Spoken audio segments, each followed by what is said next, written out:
come out and join and take a look at.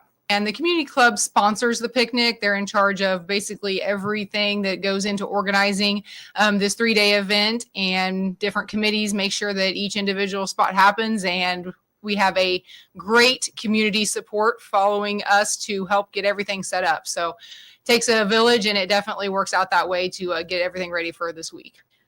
This is my first year on the community club. I am actually the new chairperson for the beer tent, along with a lot of help from my husband, Kevin.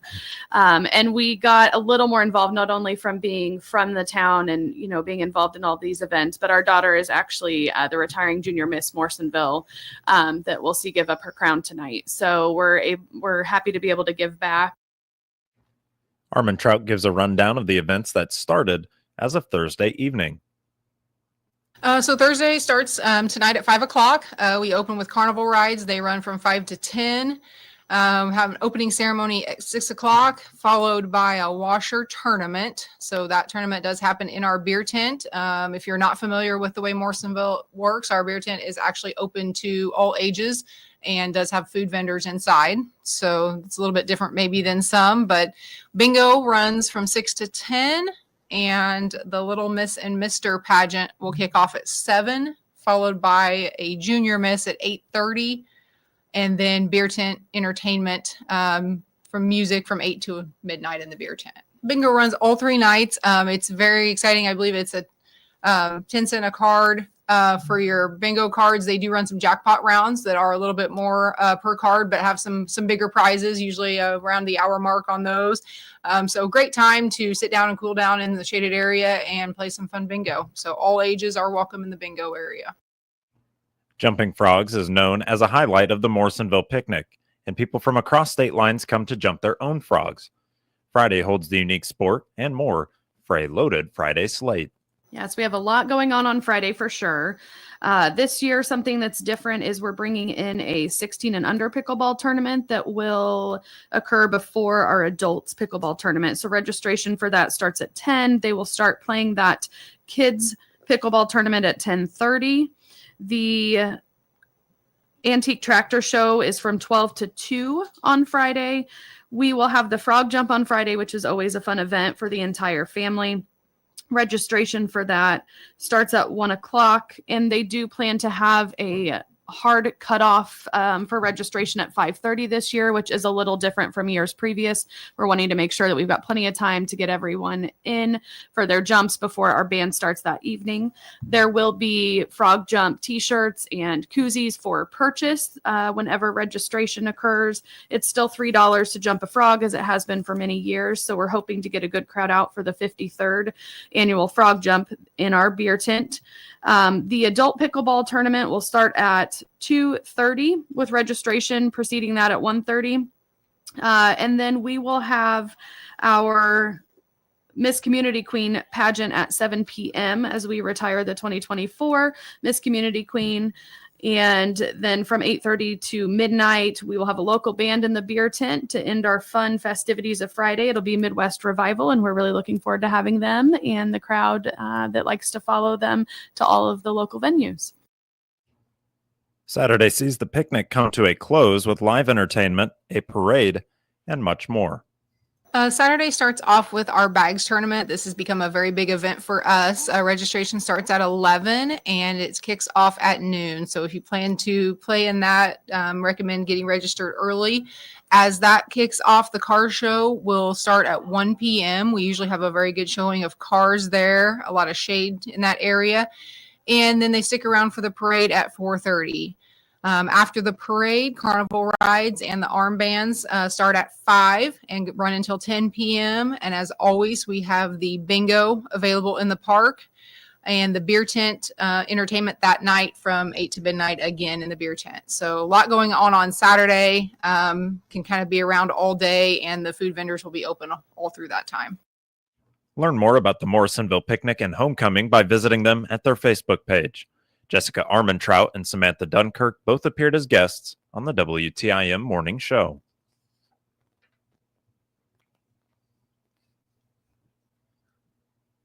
Cyclists can support local wildlife and natural areas by taking part in this year's Prairie Pedal Bike Ride on Sunday, September 28th. Hosted by the Macon County Conservation Foundation, the annual fundraiser starts and ends at Rock Springs Conservation Area in Decatur. Riders can choose from a 20, 40, or 62-mile route along scenic country roads. Early bird registration is $35 through August 31st, and it includes a giveaway, stocked rest stops, support vehicles, and a chili lunch. The price goes up to $40 starting September 1st. Start times vary by route, and all rides must be completed by 1 p.m. Proceeds go towards protecting wildlife and natural areas in Macon County.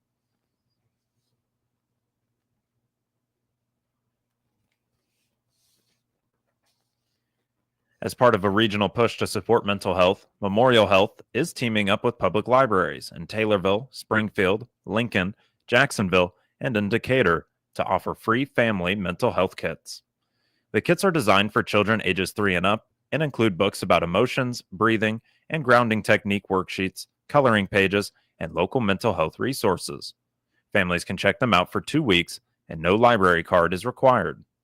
Jay Bollinger, a community health consultant with Memorial Health, says the goal is to spark conversation and connection among families while giving kids tools to better understand and manage their emotions. The kits are part of a larger community health effort after mental health was identified as a top priority in all 5 counties served by Memorial Health. Kits are available now at the Taylorville Public Library at 121 West Vine Street. For more information, contact Jay Bollinger at 217-707-5258. This will conclude the first portion of your expanded local news, and it's brought to you by Taylorville Community Credit Union. Hi, this is Will Perkins with Taylorville Community Credit Union. When you become a member of TCCU, you become an owner and have access to our great loan rates, earn great dividends on our deposit accounts, have access to our full range of financial products, and will receive personal attention from people you know. Membership is open to anyone who lives or works in Christian, Montgomery, and Shelby County. We are conveniently located in Taylorville, Hillsboro, Litchfield, and Pana. You can also visit us online at www.tccu.org. Come join us. You'll wonder why you waited. Member NCUA. Flipping the calendar to August is a typical sign that the new school year is right around the corner. Kids who are enjoying the summer may not be in a hurry to return to school routines. However, doing so is important to ensure a happy and successful experience in school. These routines involve many concepts and components, and it's important to consider each one so that the day runs smoothly once the academic year does begin. Ed Laheda is the Clinical Director of Shelby County Community Services Mental Health Division. He provides 9 tips for families to follow to best prepare kids for their first bell. One tip is to simply reestablish your daily routines and to begin the transition well before that first day of school. He adds that kids appreciate routines much more than they might admit. Routines tend to become a bit loose during the summertime, and that's okay. But as we get really close to the school year starting up, it's a great idea to slowly start incorporating these routines again for your family. And not just the kids, but mom and dad too. Kids actually love routine because it makes the expectations very, very clear. Because most kids really do want to please the adults in their life. But they also need to know clearly what is expected of me, you know, and also what's the system or what's the environment going to give back to me when I take part in it and I cooperate. So they really do like the structure, you know, contrary to what they may say. Laheda's second tip is to ensure a healthy breakfast is part of the morning routine. This can be easily missed with a rush to head out to school. If your mornings are short on time, which a lot of busy families they are, you got people going in all kinds of directions. You don't have to overthink the meal. Just it doesn't have to be a gourmet, time-consuming kind of thing. It can be a grab-and-go, item that's perfectly fine, and it can still be nutritious. Keep yogurt, maybe applesauce cups on hand. Pair them up with a banana, maybe a breakfast bar, maybe dry cereal. It doesn't have to be a major thing like bacon and eggs. And I mean, if that's what you eat, then fine. But it doesn't have to be anything fancy. It's about breaking the fast and starting the body off with fuel in the morning. And it does show that kids focus better, get less restless, and then they can enjoy their day because the body is fueled. With many devices and other happenings at home, it's critical that kids have a distraction-free space to do their homework. Families may consider preparing that area ahead of the first day. When people work from home, some of the research shows that if they have a special place to go, they tend to focus more on their work. So even a place for homework, that's free of screens, it's free of cell phones, televisions that may be on in the background, things like this, so that they can have a place to just focus on what they need to be doing during that time. Yes. And that can be started now. So this is the homework area, and it might be the dining room table, but it's at this time that we're going to work on homework, and the dining room table is, clear, so we can spread the school books out and the papers and so forth, and that becomes, between these times, a specific workplace, and that can be part of the routine too. Laheda also urges families to make time as a family. One easy way is to eat dinner together at the table with no electronics, including the television. As part of family time, he also recommends creating a space for kids to share what happened throughout their day that made them happy, sad, or maybe even nervous. When people, and then all you do is identify one thing that made you sad or disappointed during that day, one thing that made you nervous or worried or kind of fearful, and then finish up with one thing that made you happy, proud, or brought you a moment of joy. In other words, a very simple awareness, identification, and sharing of the three core feelings that we all experience every day, whether we're aware of this or not. It's not about why, it's not to solve it, it's just for the purposes of practicing being aware and sharing it with other human beings. What they find is that brings empathy, or compassion between human beings, and it gets those energies out. As for the other 5 tips, they are as follows. Buy school supplies early to avoid the rush right before the school year begins. Ensure kids' physicals are completed well in advance. Establish communication early with teachers and maintain this throughout the school year. Ensure kids have a healthy lunch with them at school, and plan outfits the night before that next school day. More information on Shelby County Community Services is available at their Facebook pages. Ed Laheda appeared as a guest on the WTIM Shelbyville Morning Show.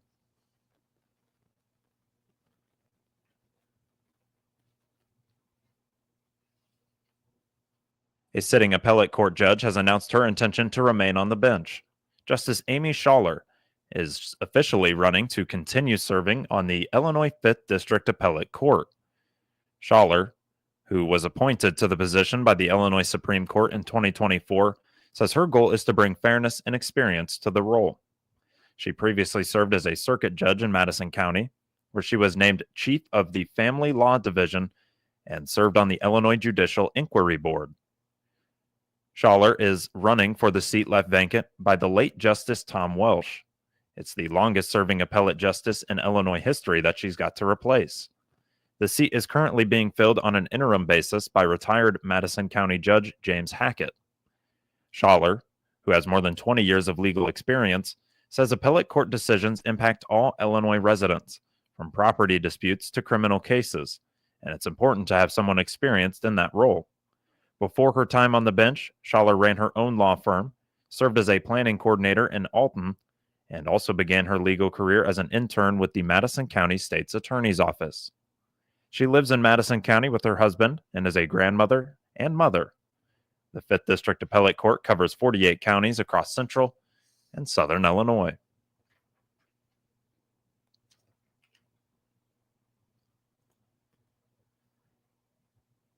You wouldn't ignore an email from your boss, would you?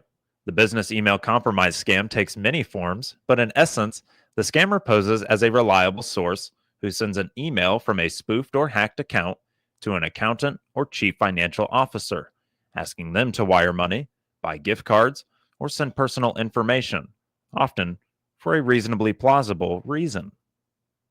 But it's not the up and up. BBB investigator Don O'Brien says these scammers will try to pressure you into making a bad decision.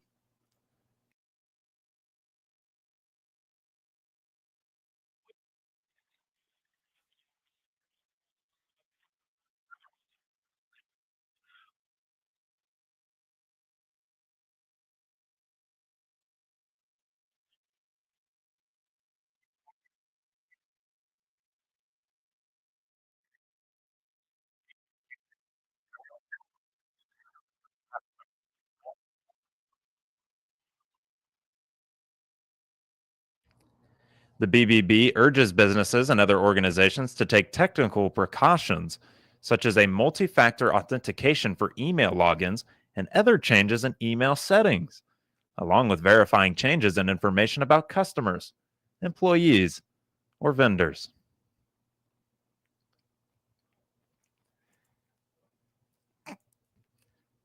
Action on estate tax reform unlikely during the fall veto session in Springfield. The specific legislation is the Family Farm Preservation Act, which is backed by the Illinois Farm Bureau. An update from State Representative Tony McCombie, who serves as the House Minority Leader.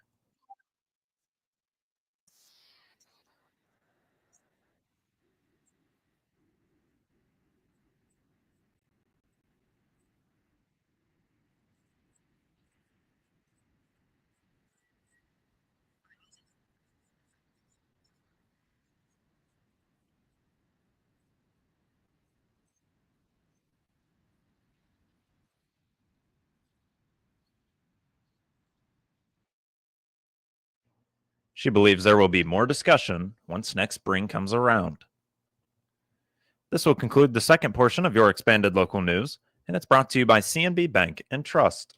Looking for more from your checking account? With CNB's Premium and Gateway Checking, get buzzing benefits packed with perks that pay. Protect your phone with cell phone coverage. Save big on prescriptions, eye care, and hearing services with health savings. And shield your identity with ID Theft Aid. Plus 24/7 roadside assistance and access over 400,000 discounts from local shops to national brands. Switch to CNB Premium or Gateway Checking today. Download the Bazing app and start saving. Visit cnbil.com or stop by your local CNB branch. Member FDIC, Equal Housing Lender. Moving now to obituaries, which can be found at TaylorvilleDailyNews.com and are brought to you by Sutton Memorial Home. This is Chad Sparks. When you lose a loved one, your choice for making final arrangements should be with the compassionate family at Sutton Memorial Homes. They know the death of a loved one is difficult. Austin and Evan at Sutton's and the entire staff have devoted themselves to loving and caring for those in their community in their time of need. You can trust Sutton Memorial Homes to assist your family in making final arrangements that will be a tribute to your loved one. Sutton Memorial Homes, caring is what they do best. 88-year-old Marlon Durbin of Kincaid, formerly of Palmer and Morrisonville, died July 29th. Graveside service will be August 9th at 11 a.m. at Thomas Anderson Cemetery, north of Palmer. Funeral arrangements are being handled by Masterson Funeral Home in Kincaid. And 78-year-old Joseph Henry Halbert of Dwight, Illinois, formerly of Kincaid, died on July 9th. Visitation is August 16th from 1 p.m. until 4 p.m. at Reeves Funeral Home in Gardner, Illinois. Cremation rights have been accorded, and funeral arrangements are being handled by Reeves, Fruland, and Baskerville Funeral Home in Gardner, Illinois. Get details on these and other local news stories at TaylorvilleDailyNews.com or on WTIM. WTIM is your only local news radio.